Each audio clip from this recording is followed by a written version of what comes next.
ये आकाशवाणी है। अब आप देवेंद्र त्रिपाठी से समाचार सुनिए।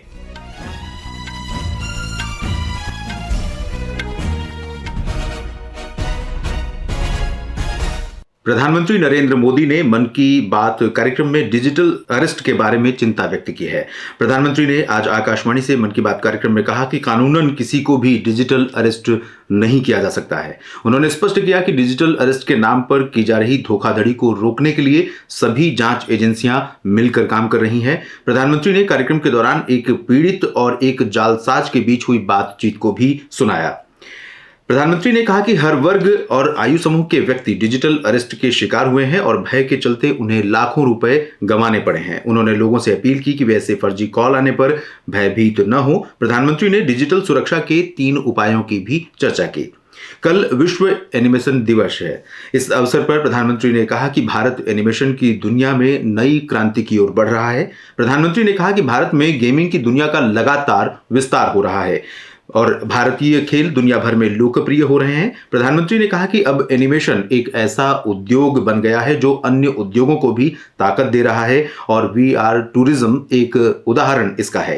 प्रधानमंत्री ने आत्मनिर्भर भारत अभियान की सफलता पर प्रसन्नता व्यक्त की। उन्होंने कहा कि ये अभियान देश की सामूहिक चेतना का अंग बन गया है। उन्होंने त्योहारों के इस मौसम में खरीदारी करते समय वोकल फॉर लोकल के मंत्र को ध्यान में रखने की अपील की है। प्रधानमंत्री ने कहा कि इस वर्ष 2 महान नायकों सरदार पटेल और भगवान बिरसा मुंडा की 150वीं जयंती है। सरदार पटेल की 150वीं जयंती इस महीने की 31 तारीख को है और भगवान बिरसा मुंडा की 150वीं जयंती 15 नवंबर को मनाई जाएगी।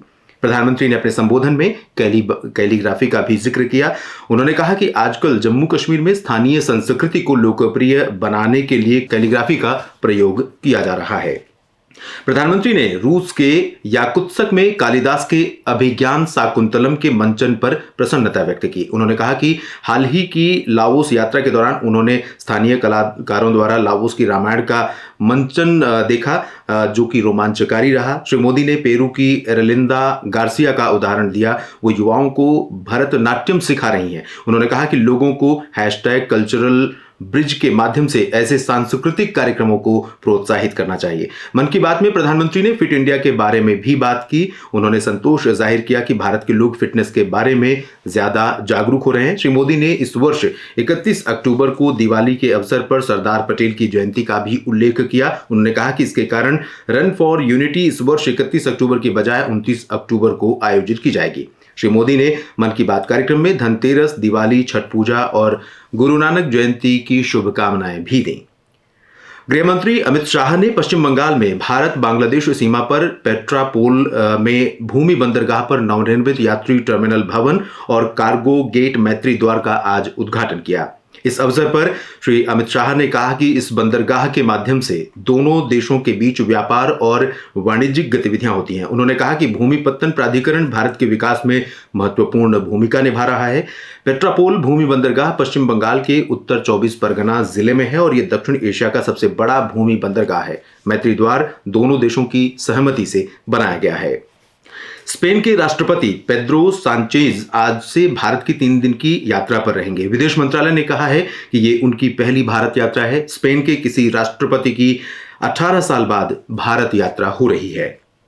जापान में निचले सदन के लिए मतदान चल रहा है। सत्तारूढ़ लिबरल डेमोक्रेटिक पार्टी LDP के नेता के रूप में शिगेरू इशिबा के चुने जाने के 3 दिन बाद ही इस चुनाव की घोषणा की गई। शिगेरू इशिबा ने आधिकारिक रूप से प्रधानमंत्री पद की शपथ भी नहीं ली है। पूर्ववर्ती फूमियो किशिदा के अगस्त में पद छोड़ने का निर्णय लेने के बाद श्री इशिबा ने प्रधानमंत्री का पद संभाला था। LDP के निचले सदन में 465 सीटों में से 247 सीटें जीती हैं, जबकि उसके गठबंधन सहयोगी कोमितो की 32 सीटें थी। सदन में बहुमत के लिए किसी पार्टी को 233 सीटों की आवश्यकता है। भारत की आकांक्षा सालुंखे ने फ्रांस में कुजिक्स 2024 के दूसरे अंतर्राष्ट्रीय महिला स्क्वैश ओपन का महिला सिंगल्स खिताब जीत लिया है। आकांक्षा ने कल फाइनल में मलेशिया की यश्मिता जदीश कुमार को सीधे सेटों में हरा दिया। इसके साथ ही ये समाचार बुलेटिन समाप्त हुआ।